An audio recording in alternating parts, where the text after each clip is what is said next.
I'm 56, and Clint Eastwood was the big action hero when I grew up. And I don't remember ever seeing Clint go, you know, I'm feeling kind of sad and disappointed that you just burned down the town and killed my family. It didn't meet my need for respect at all. You know, I don't remember seeing that scene. Oh, thank you very much. He just got pissed and killed everybody, right? So that's what you're supposed to do. Just get pissed and kill everybody, which is not real life. It's the movies. So we as men have to relearn the value of feelings. And guys, here's the value of feelings. Let's pick anger.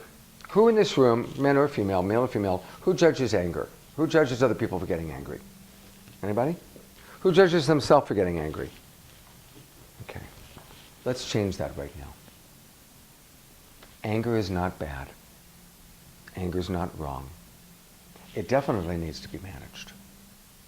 And the best way to manage anger is by acknowledging I get pissed and beginning to really learn what pisses me off.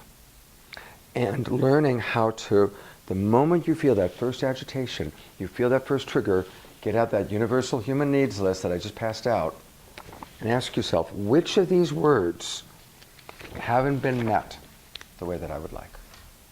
The moment you feel that first agitation, that first twitch, which of these words hasn't been met the way I would like? It's usually going to be your need for respect. That's number one that pisses us off, male or female. Often it might be not being understood, it might be not being heard, but those are the things that make us angry, that cause us to have the anger reaction. Now, no human being makes us angry. Angie does whatever Angie does. I have my own emotional response to it.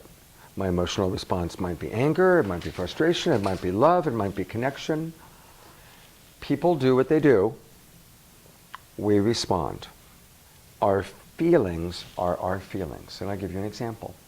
Let's pretend right now if I were to tell a really funny joke with really strong racist overtones. I would not really do that, but let's just pretend that I did that for a minute.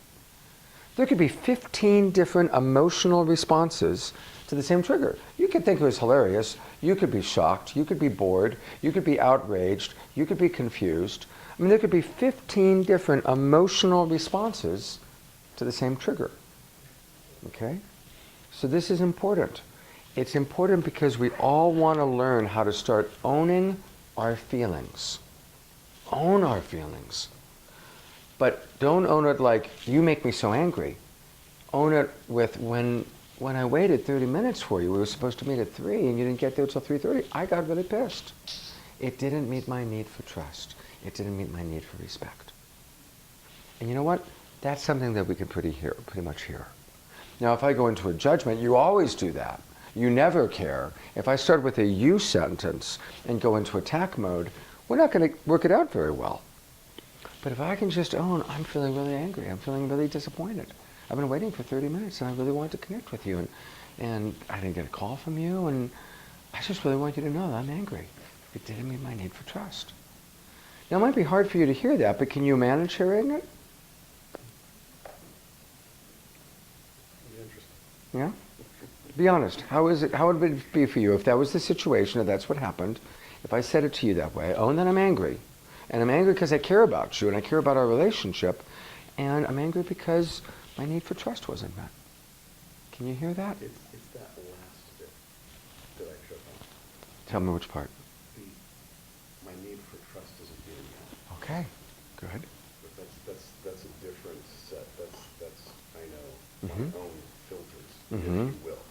Because that language there, that's the language that the way I was raised, and I dealt with growing up, and then 22 and a half years in the military, says stomp it into the ground. That's not an acceptable response. Real people don't talk like that. Oh, wow, thank you. That's not a need. Right. That's the word need, isn't it? Absolutely. Yeah, and in the military you don't have any needs. You only, Better not. yeah, better not. Pain. Yeah, exactly. That's it. So you're being re-educated, you know, and God bless you for being here. I'm really appreciating that. I appreciate all the men that are here, because it is a re-education. And here's the value of our feelings, guys. To get as in touch as quickly as possible with what we're needing. Because everything we do in life is driven by universal human needs. And it's time for us to remember that. That's how we become authentic. I have yet to have anybody come up with an example of something that they moved towards, something they did in their life that was significant, that I couldn't identify at least one, and usually 2 or 3 or more, of these words are what's motivating us. If we don't want to call it needs, we can call them values, motivations, inspirations, longings. But that's what's going on for us. And we become self-aware by really understanding what our needs are and what another person's needs are. And here's a big aha for you. Every uncomfortable feeling you have ever had in your life is connected to an unmet need. Every time you felt angry, frustrated, disappointed, sad, hurt, it's because there was something you valued, some experience you wanted to have, and it didn't happen the way you wanted. And every comfortable feeling you've ever had was connected to a need being met. I'm feeling relaxed because my need for rest has been met. I'm feeling happy because my need for eating has been met. I'm feeling really connected because my need for being understood has been met. Now, we weren't trained to talk or think this way, but as someone who's been around the world, traveled a lot, seen a lot, I've been doing this for 11 years, studying it for 11 years, making TV shows about it, working with people that have gone to war-torn countries. In fact, I'm going to tell you an inspiring story, true story. I didn't tell this story last night. So, there's 2 guys I work with, Ike Lassiter and John Kenyon, who are very, very good at compassionate communication. And about 2 years ago, they went to Afghanistan. Because there's been so much American bombing, and I'm not making a political statement, this is just kind of factual.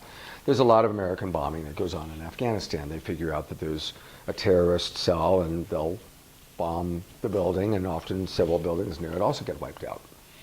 So these big United Nations refugee camps for Afghans who don't have homes anymore.